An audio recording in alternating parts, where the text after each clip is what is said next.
lumipad ang ibon sa magandang bukal.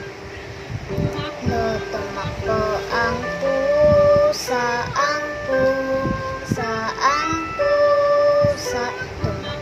tumakbo ang pusa sa loob ng bahay. Tumalon ang aso, tumalon ang aso sa magandang bakod. Gumapang ang pagong, gumapang ang pagong sa